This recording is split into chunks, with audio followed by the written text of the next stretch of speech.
Every nation has its moment. In every era, a few rare souls rise who change the course of history.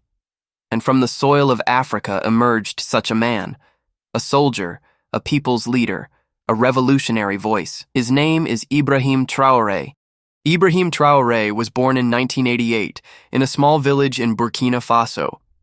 At that time, the country was drowning in poverty, political instability, and constant threats from within. From a young age, he witnessed struggle all around him. The fields were dry, the people hungry, and those in power cared only for their seats, not for their nation. But Traoré was not an ordinary child. There was something different about him. While other kids played games, he often wondered, why are we oppressed? Why can't we be masters of our own destiny? As he grew, Ibrahim made a decision to become a soldier of his land. He joined the army, and soon his bravery and discipline made him stand out. For his seniors, he was an ideal officer. For his juniors, he was an inspiration. He often said, being a soldier is not just about carrying a gun. It is about protecting your people and preserving the honor of your soil. Burkina Faso, once called Upper Volta, had always faced difficult times. France's colonial system had drained its blood, and even after independence, true freedom never came. The nation's resources, gold, uranium, precious minerals, were all taken away by foreign companies, while the people were left with nothing but hunger and unemployment. The powerful nations of the world wanted only one thing: Burkina Faso's wealth, without giving the people any justice. And whenever the people raised their voices, they were silenced.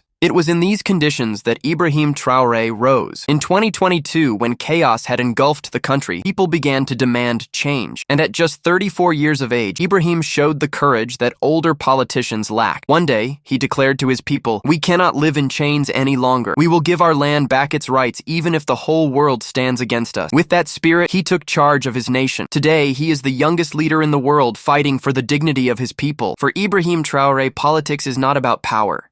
It is about responsibility. He once said, "If I cannot bring dignity and justice to my people, then my life has no meaning." He challenged foreign corporations. He declared, "This gold, this land belongs to Burkina Faso. Our soil will no longer be someone else's property." He gave his people belief that they were not a poor nation, but a strong one, that they would no longer accept their fate written by others. But the path was not easy. For France and other global powers, Ibrahim became a threat. International media began to call him a dangerous leader, but for his people, he was nothing short of a hero. Everywhere, people began to speak his name. Many called him the new Thomas Sankara, the great revolutionary of the 1980s, who had once tried to free Burkina Faso from the grip of foreign dominance. Sankara was assassinated, and now Traoré was continuing the unfinished journey. In his speeches, there is fire. Once he declared, "I am ready to die for my people. If needed, we will fight not only with weapons, but with the strength of our spirit." When he spoke these words, hope returned to the eyes of thousands. They felt, perhaps for the first time, that they had found their true leader. Ibrahim Traoré is not only the voice of Burkina Faso, but of all Africa. He told the youth of his nation, "In your hands should not just be swords, but pens. You must not only defend your land, but also build it." Today, in every corner of West Africa, his name is spoken. Some call him a dreamer, some call him a threat, but one truth is certain: he has awakened a new thought, a new spirit for Africa. Ibrahim Traoré is a soldier who believes more in the power of voice than the power of the gun. He says, "I want my people to walk with their heads held high. I want Africa to regain its honor." His path may be difficult, the world may be against him, but as long as the people stand with him, Ibrahim Traoré's voice cannot be silenced. And this story does not end here. It is only the beginning. Ibrahim Traoré, the young lion of Africa.